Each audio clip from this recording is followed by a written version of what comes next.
Drink it in, man.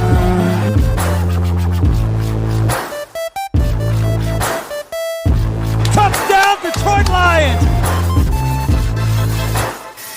Cornbread! Cornbread! Cornbread! Drink it in, man.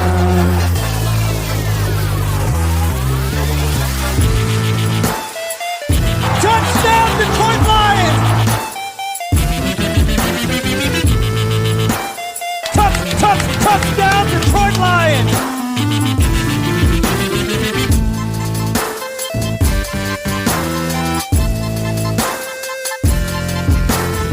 Cornbread!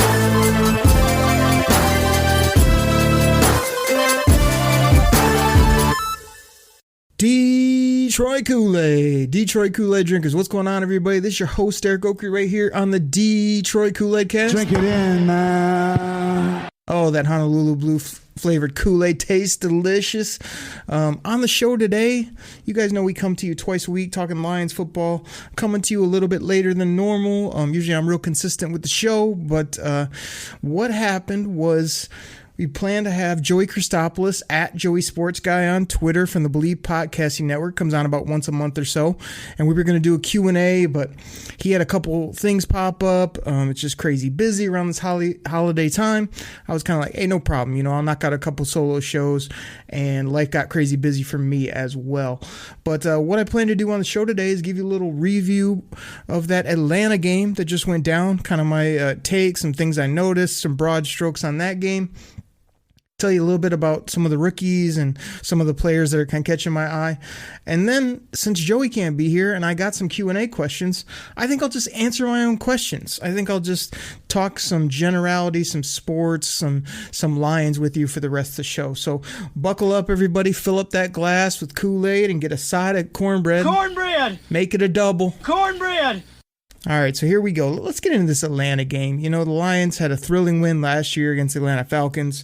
This game, gosh, I didn't know what to think about it. It was kind of like they started off decent and, middle of the game. It's close in the third quarter. They have a chance to win it at the end, and a horrible interception kind of ends this ball game. So I felt like they hung in. Obviously, they don't have barely any of their top stars or primetime players out there. You got a lot of young players, a lot of rookies, a lot of guys they're trying to see what they got. We get all that. But Tim Boyle at quarterback, 187, a touchdown, and a terrible INT. The guy looked okay. He looked kind of like a backup NFL quarterback. You go back and watch it. A couple really nice timing throws, a couple throws that look a lot better than Jared Goff's wobbly ducks. Because I don't know if you've heard on the show, but Jared Goff, he can't throw. I've said that. I'm waiting for a couple spirals to come off Jared Goff. I'm rooting for Jared Goff. I hope he's decent. I hope he can get it together. I hope he can play here next year well. I think he's played decent to good the last few games here, but he can't throw. He can't throw spirals. He can't put any velocity on the ball. It just looks disgusting coming out of his baby hands, and it frustrates me every week. Tim Boyle looked kind of pretty coming out of his hands a couple times, and, but like I said, it didn't wow me, that's for sure. Jamal Williams, 19 carries for 77 yards. I was real surprised that Jay Swaggy, he definitely seemed to get the bulk load. I was expecting, come on, Craig. Expecting Craig Reynolds to get some more touches, baby. This guy was playing great. He was running so hard, and then he just, pieced in there, here or there. When he did get pieced in, he made plays. St. Brown continues to do his thing. 9 catches, 91 yards, and tug. I love what I saw there. Again, he's running routes. He's catching. He's running after catch. They gave him a few handoffs in the backfield on some tricky plays. I like that. The kid's gritty. He's grimy. He's got a little spice to him. This guy can play ball, man. He's going to be fun, especially once he kind of gets pushed into his proper spot. So to me, St. Brown is a 2-3 receiver on a good team. More so a 3, a slot guy that can run all the different routes. He can get deep sometimes, and he's just a really reliable guy. He will block in the run game, do everything you look for. So those are kind of the Lions stars on that side. You look over at Atlanta. Kyle Pitts, 6 catches, 102. Let me ask you, does it surprise you that the Lions can guard a tight end? Gosh almighty, they can never guard a tight end or a play inside the 10 or the 5, especially when they run those little bootlegs or, slip a guy out the back. There's nobody ever covering those guys. Kyle Pitts is kind of a ho-hum 102, but it's still 102 from a tight end. You got to tighten that up. Really good in the run game. Lions, again, defense overall seem to be pretty decent. Matt Ryan obviously isn't what he used to be. He just kind of makes throws when they're there. He crumples, when any type of pressure comes. And he doesn't have a bunch of skill guys on his side either. And Mike Davis, the running back, 7 for only 28 yards. You got to like that. So, just looking at this game, the Lions come out. They had a nice drive, but settled for a field goal. Then the Falcons get a touchdown. Lions answer back with a really nice touchdown to St. Brown, 20-yarder. He just really fought to get over that goal line. Now, there was a play early. I want to say it was in the second quarter. It's when Tim Boyle tried to throw sort of a back shoulder to Josh Reynolds, who is still silky smooth, making plays. Love what he's doing. I think he's on the COVID list now, unfortunately. But, man, that guy just literally put the jersey on, and he's out there all the plays, making plays. You got to love what Josh Reynolds is up to. But Tim Boyle tried to throw him like a back shoulder fade type, but he zinged it as hard as he could, so it was just totally incomplete. You go back and watch this play. It's kind of inside or around that 10-yard line. St. Brown runs an incredible option yak route where he goes up, he kind of acts like he's running out to the sidelines, pulls it back in, he's wide open. All you got to do is put it on him on a slant. It's a touchdown. That's a big miss by Tim Boyle there. And he could have hit Reynolds too if you just take a little bit off the throw. Give him a ball he can go up and get rather than throwing as hard as you can to his back pocket where he wasn't available. Young Ho Koo, one of the best names in all of football, with a 53-yarder at the end of the half. And again, these are big plays, man. That long field goal makes it 10-10 going into the half. There were also a couple things in this game where it was like third and short or manageable, and we got up to the sticks, and instead the refs decided to mark it short. I mean, tell me if you haven't heard that gimmick before. Gosh almighty, they give every other first down, every other NFL game I watch these big name teams. I don't know, like the Chiefs, the Patriots, the Steelers, the Cowboys, you know what I mean? All those teams, every time, if it's within a yard, they're moving sticks. The Lions, they're out there with a microscope trying to hold us back. 4th and 1. What happened on 4th and 1? I got a guy off sides, then we have to punt. Yet we do a fake punt, which was incredible. I mean, Jack Fox, this guy, I might want to see him play quarterback over Tim Boyle and maybe over Jared Goff because he can throw. This was a beautiful throw on that fake punt. That was awesome. But these are big plays, calling a third and whatever that should have been a first down, calling it 4th and 1, and the Lions continue to clunk themselves up. They did it multiple times in this game on plays like that were very questionable. So second half, another field goal. Lions get another field goal. It's 13-13 heading in the fourth quarter. Kind of early in that fourth quarter, the Falcons were able to get Hayden Hurst on Charles Harris, which Charles Harris played like 100% of the snaps. All he does is get after and kill quarterbacks. And now you're having him drop 15 yards down the field to try to cover Hayden Hurst down the sideline. I mean, Matt Ryan threw a nice ball. It was a nice catch, but I don't know why Charles Harris is doing that on that play. Again, another 10-play, 71-yard drive. It's just frustrating to see. Lions hold for a field goal, and this was like third or fourth and short, and I thought for sure he's going to go for it, but they ended up getting a penalty, I believe it was, moving themselves back, and then Dan Campbell said, well, now it's like a 4th and 6, we got to kick it, so they kick it. He goes, hey, I know my defense will get a stop, get the ball back. They did. Jalen, Reeves, Mabin, Germ, or as Dan freaking Campbell's calling him now, Reeves. He just changed his whole last name just to Reeves.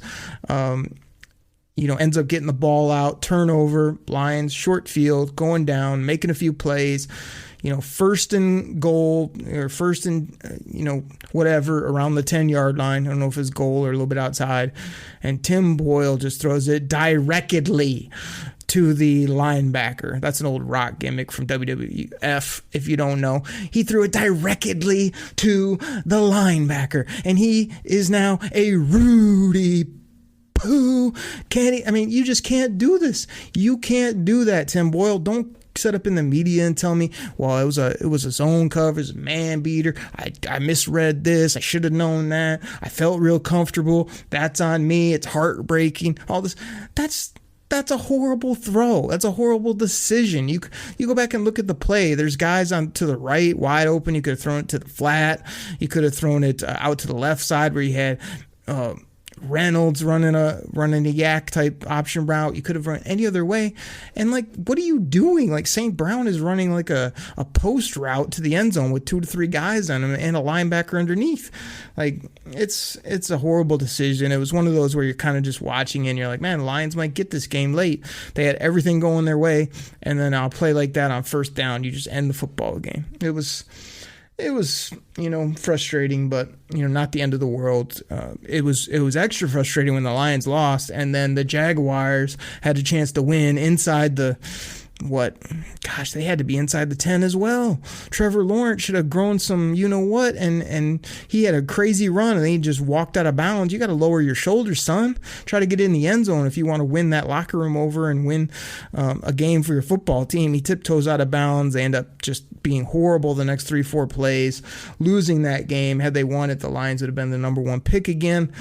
But it is what it is. You just chalk this up as another, hey, we hung in there, we lost it short, we could have made a play here, could have done this, could have done that. You didn't. So, the big thing that I grow out of this is Aleem McNeil had a sack, which is nice. Derek Barnes had a sack, which is nice. I'm trying to think who else. Austin Bryant got his 3.5, 4 sacks, whatever he has on the year. Those are all good things to see. If he was out there a lot, that's good to see. Now, I got problems with one guy on the defense, and that's the guy that I dubbed here on this show Big Denim. Levi, where you at, bro? This guy, he's only playing 40% of the snaps. If you watch him, there's times he's just getting pancaked. He's getting knocked over the pile. He's not holding the point. He's showing me no explosion, no ability to just blow around people. At times he can get under people's pads and sort of get people pushed around or get upfield, but I'm not seeing it nearly enough. It's one of those things you hope he turns it on, but the more and more games I see where I just okay, let me watch Levi on this play, and he gets pushed 4 yards down, downfield by an offensive lineman, and then at the end of the play, he just kind of gets pushed over. He doesn't look like he's fighting out there. I love this guy's mentality. I love his size. He looks like he should be an absolute beast, and instead, I think his PFF grade on this game was 20. 20, and you're playing 40% of the snaps, and you were a high second-round pick, and you're supposed to be a big penetrating monster, and instead you're just getting walked all over the football field. It's unacceptable. Is Goff the guy?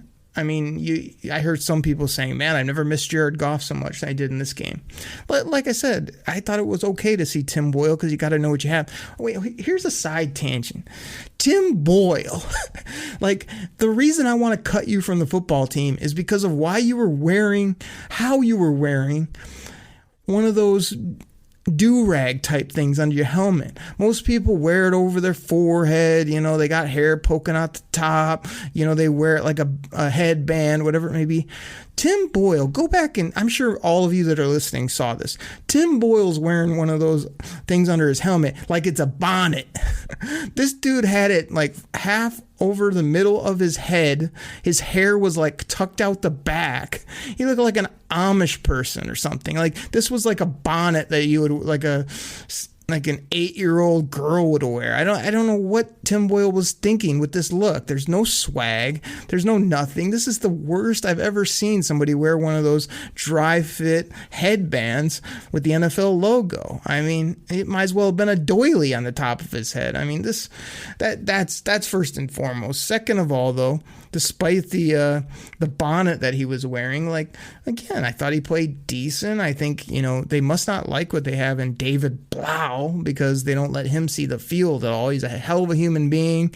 He has a tremendous wife who's an Olympic athlete, but other than that, they do not want him out there. They seem to love Tim Boyle, so maybe he's a backup. You know, the Lions eventually are going to take a rookie and hopefully have somebody that's sort of there to either mentor or be their backup, but maybe for next year, Tim Boyle and Jared Goff is what it is now. Is Goff the guy? Like, did I miss Jared Goff? Nah, not really. I mean, I liked how he had played recently. Like, I gave him mad props for that Arizona game. I liked some of the moxie he showed in Minnesota. He's put a few games together here or there. But it's not like I was, Jared Goff's out, now this is unwatchable, or it's a whole different ball game. I mean, most people don't want to pay to watch Tim Boyle or Jared Goff or any of the recent, quarterbacks the Lions have been trying, but the fan base is obviously craving that flashy rookie, that guy that can be the face of the franchise. And they asked Dan Campbell, they were like, hey, Jared Goff, the guy moving forward, or where do you stand with him? And his answer, he said, and I quote, I don't see why not.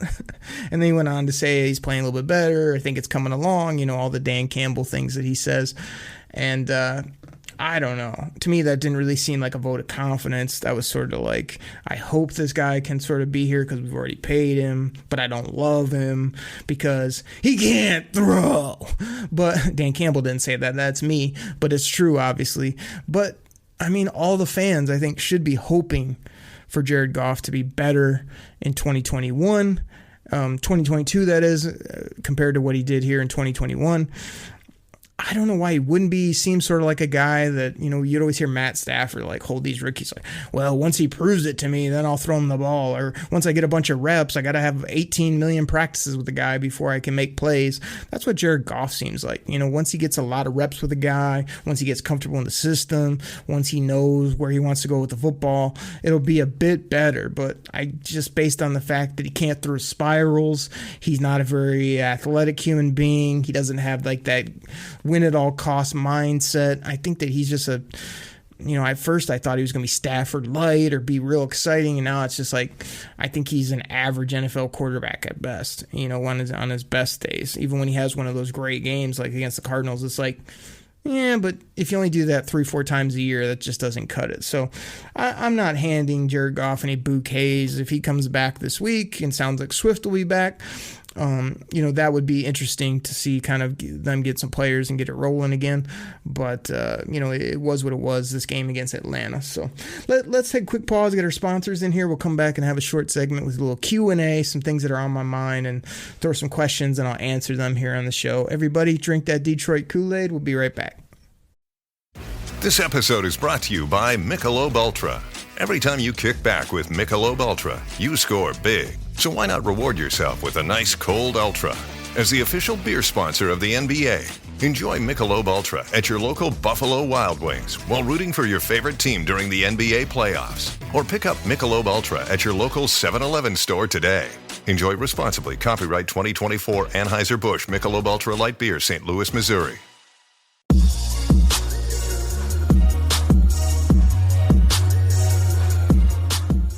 All right, everybody. This goes out to my fantasy football fans out there. Now, you probably heard about Reality Sports Online, the most powerful fantasy sports platform where owners can build and manage their fantasy team like a real NFL general manager.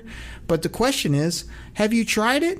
I mean, we're talking free agency, multi-year contracts, rookie drafts, multi-team trades. You can put franchise tags on guys. It's as close as you're going to get to being an NFL GM. But do you think it sounds complicated?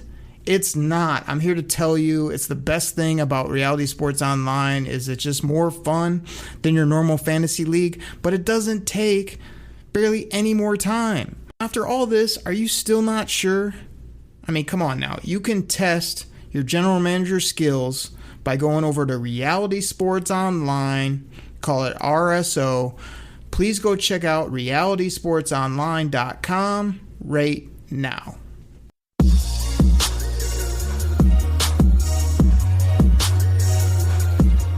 All right, Kool-Aid drinkers, is your glass full? If so, drink it in. Drink it in, man. Side of cornbread. Let's get this thing rolling. Thank you so much for listening to our sponsors. I'm your host, Derek Okery, here on the Koolaid Cast. You can find me on Twitter at Derek Okery. That's spelled DEREK OKRIE. Always trying to post and give thoughts, opinions when I can, and also just retweeting a lot of stuff that I enjoy out there on the old Twitter sphere. So let's just dive in this Q&A. I was going to ask these to Joey from the Believe Podcasting Network, but we'll just go ahead and throw these out there and give you guys my opinion. So I was going to check in with him. 7 playoff teams and 17 regular season games. Do you like that? Do you not? My opinion, I like the additional playoff team, especially for being a Lions fan, because it gives us a bit more chance to sneak in there. And once you're in, you never know what can happen. The 17 games, it's more football, it's more fantasy football. The more football, the better. All these people are going to glad hand and stand on their high horse and talk about, how much they're worried about the player's safety and all these other concerns and whatnot. And it's just like, these guys get paid handsomely. They're not playing a 17th game for free. They're getting a big chunk of dough to do so. And I don't think it's been a big difference, to be honest. I just think that it's more opportunities for teams to stay in the race. It's more football for the fans, and all that's a good thing, I think. So, it has been an adjustment, both with fantasy football and, just kind of figuring out where all these games sit and how you do. There's just a lot of things that are odd about it from a scheduling standpoint, but I just think that it's been a good thing on both levels. I'm excited to see where the playoffs and how they shake out this year, and 17's here to stay. I wouldn't be surprised if they go to 18 at some point here in the near future to continue to increase revenues, give people more football.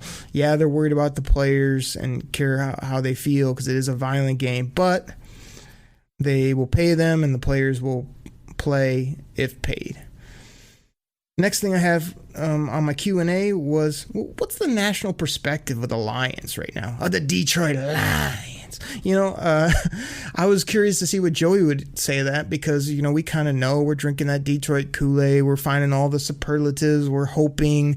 We're thinking, look at this guy. Man, that guy's really coming on. Man, if we get a draft, if this happens, it's all going to come together. I think that the national perception is more like, oh, look at the Lions, man. Look at them trying hard. Isn't that awesome? Like, they're really trying, and they just continue to lose. Dan Campbell is just he's a funny guy, man. He's just entertaining, isn't he? Like, he's such a guy that I'd like to play for, but they're losing. The Lions are going to show up and give you a battle for 4 quarters and then lose. That's what I think national people, they never give us any credit. They always look down on us kind of, and it's kind of up to the Lions to change that, reputation and perception. It's like, hey, Dan Campbell talked about biting kneecaps and stand up. We're going to knock us down. We'll get back up. Like, I think he's been aggressive this year. I think he's really been up front with everything, but I can't say that I've seen a ton of, if you knock us down, we're going to, jump back in your face. We're going to bite your kneecap. I've seen fight from the team, don't get me wrong, and I've seen an ability to respond in tough situations, but I was expecting more, just grimy play and more, up in your face, bad boys football, and kind of like, hey, we're gonna take this new Lions mindset, not gonna wait around for you to like give it to us, and we're gonna rip your heart out instead of just hope that we can win at the end or hope that things go better next year. So I think the national perception is still, they don't care about the Lions don't matter, and they won't until they win not only multiple years in a row, but at a big time level. You go in, you get a division or a playoff game, no one's going to care about that nationally. We're going to love it here in Detroit or in the state of Michigan and just as Lions fans, but no one else is going to care until you stack multiple divisions, you win a couple playoff games, you make a deep run at some point. The Lions would need to hope to be like the Jaguars a few years ago, where even though they haven't been good, over the past decade plus, they did have that run where they were one game away from the Super Bowl, and that next year, man, they were really getting some cred, really getting some pub. The Lions need to put something like that together here in the next, 2 to 5 years so that people can be like, hey, the Lions had never done anything, and then they shot out of a cannon and almost got to the Super Bowl. That would be incredible. Another question I had is, how good do you think Swift can be next year? You know, DeAndre Swift had a really good year. Again, he got hurt on Thanksgiving. He's missed multiple games, and the injury didn't look that bad. And word is he's been chomping, wanting to get back, and they've been holding him back. I don't understand. Like, they say once he's healthy, they'll let him roll. Like, what's going on? If he's practicing, he wants to play, and you're continuing to just wait it out, you know? So how good can he be next year? I mean, Dan Campbell loves DeAndre Swift. I love DeAndre Swift. Everybody that plays fantasy football loves DeAndre Swift, what he did this year. But the guy's got to stay on the football field, and he's got to be featured in the passing game and just be more reliable, be out there more, be a guy that is absolutely, the guy's dynamic when he touches it. He's got crazy juice and wiggle, and he can run through you and around you. He can catch it. He can run between the tackles. He scored touchdowns. All these things that I've talked about, but none of that's worth anything if you play 7 games a year or 10 games a year, you know. Really need to see this guy put together, you know, 13, 14 plus games at minimum. You know, we'd love to see him out there more. The Lions as a whole need to find a way to stay healthy and keep their primetime players out there more. And that's up to them to figure out. It is a game of chance to some degree, but there are things they can do, I think, to stay a bit more healthy and keep these guys rolling, keep them in, or push them to get back quicker, or better training, whatever it may be. So I think he can be real good. I think he can be kind of a top 12 to 15 running back overall. There is a lot of good running backs in this league. There's not many that can catch and run the way he does.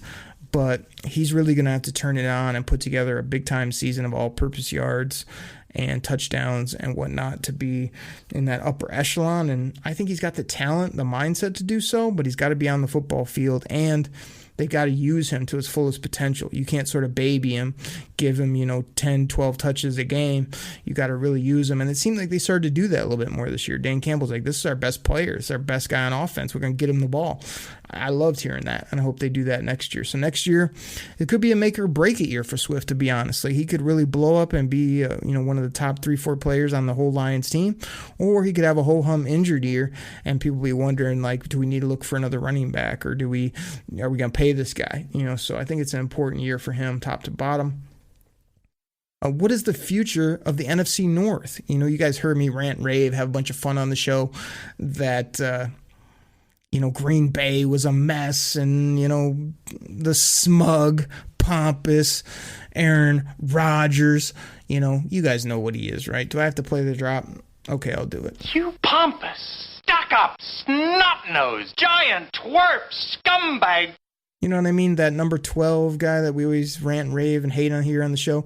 Yeah, I thought he was going to be checked out. I thought he wasn't going to care. I thought the organization was a mess.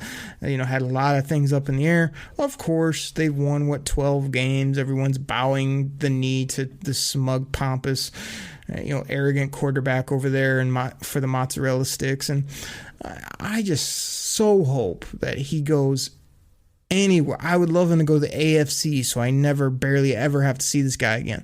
Like, I don't want anything to do with him. I feel like Jordan Love can still be a decent quarterback, so the Lions will need to watch out for, see what he does.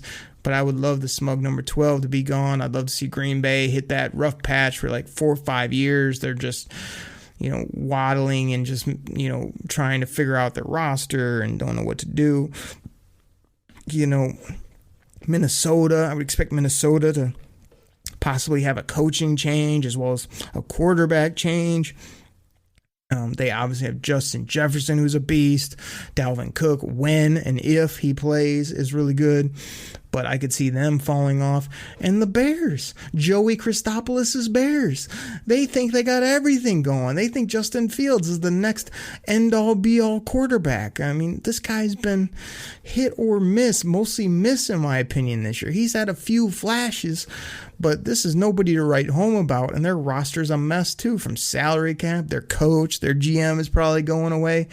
So this is a huge spot for the Lions to say, man, we got stability. We got all these draft picks. We've got a good cap situation. We're ready to go.